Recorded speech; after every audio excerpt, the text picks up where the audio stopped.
Students, this question I have taken it from exercise 4, section D, and it is question number 10, given on page number 180. These are the values which is given in the question, and you have to find out linear equation, that means trend line. Trend line find out करना है. So we have completed the sums regarding the trend line. Let me write down the formula. Y cap is equal to A plus B into T. This is trend line. This we have to find out. तो हमारे पास में A की value होनी चाहिए, B की value होनी चाहिए, and T it will be as it is. For finding out B find out करने के लिए we know the formula. B is equal to n sigma t into y minus sigma t into sigma y divided by n sigma t square minus sigma t whole square. This is the formula for finding out B. Now let's observe what are the values we have got in the question. n दिया हुआ है, sigma ty it is given, sigma t it is not given, sigma y it is given. Now let's start the solution. If n is given t, तो n अगर n is given 4 not t sorry, n is given 4, अगर n 4 दिया हुआ है तो n का मतलब क्या होता है, टाइम पीरियड. हमारे पास में जो टाइम पीरियड होता है दैट इज आवर n, और टाइम पीरियड को हम डिनोट करते हैं t से. फॉर एग्जाम्पल 4 है तो 1 2 3 4, so 1 2 3 4 this will be our n. अगर हमारे पास में ईयर होता हम उसे कन्वर्ट करते टाइम में, हमारे पास मंथ होता तो मंथ को कन्वर्ट करते टाइम में. तो इन शॉर्ट ये जो टाइम है, अगर ये n की वैल्यू 4 आ रही मतलब हमारे पास में टोटल जो टाइम पीरियड की वैल्यूज है वो 4 हो जाएगी. तो 1 2 3 4. Now we need sigma T. तो सिग्मा टी क्या हो जाएगा, इसका टोटल हो जाएगा. So sigma T is equal to 10. Now the next step n sigma T square. तो n तो देखे रखा है, सिग्मा टी स्क्वायर तो टी स्क्वायर कर देंगे, 1 column will be there. It's very simple, हमने बड़े क्वेश्चंस में सॉल्व किया हुआ है. स्क्वायर करेंगे 1 का 1, स्क्वायर ऑफ 2 विल बी 4, 3 का स्क्वायर 9, 4 का 16.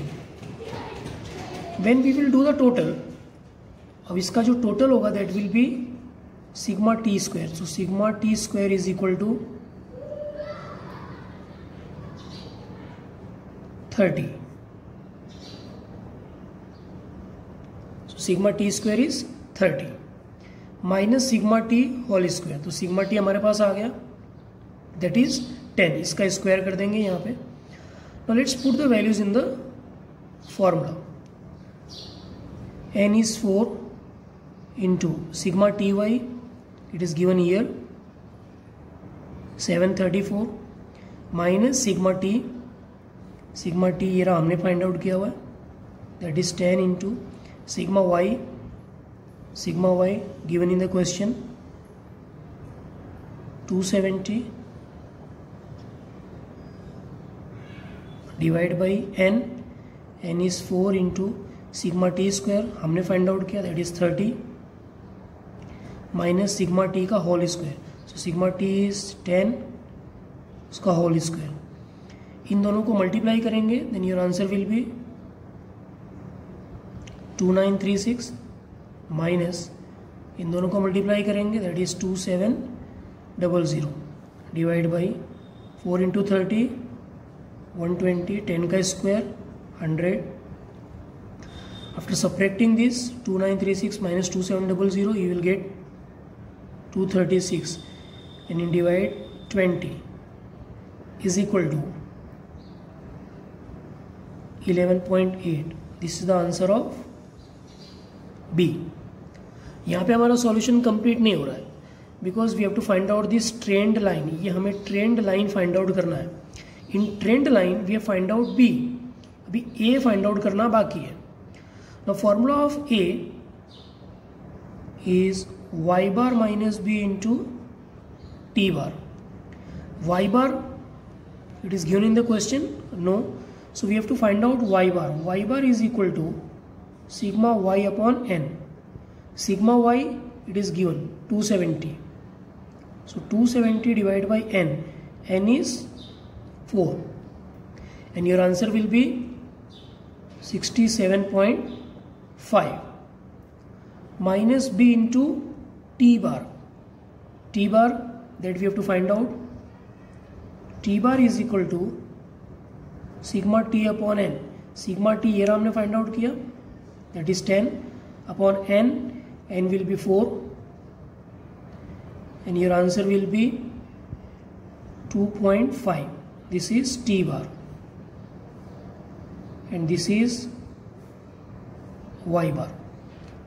Now let's put the values in the formulas. Y bar 67.5 minus B, here we have find out 11.8. T bar is 2.5. So finally your answer will be, इन दोनों को multiply करके इससे minus करने के बाद में, दैट मीन्स 67.5 माइनस मल्टीप्लाई करोगे तो 29.5 and your final answer will be 38. This will be A. So we have find out B, we have find out A. Now we can write down the trend line, that is linear equation. Y cap is equal to A plus B into T.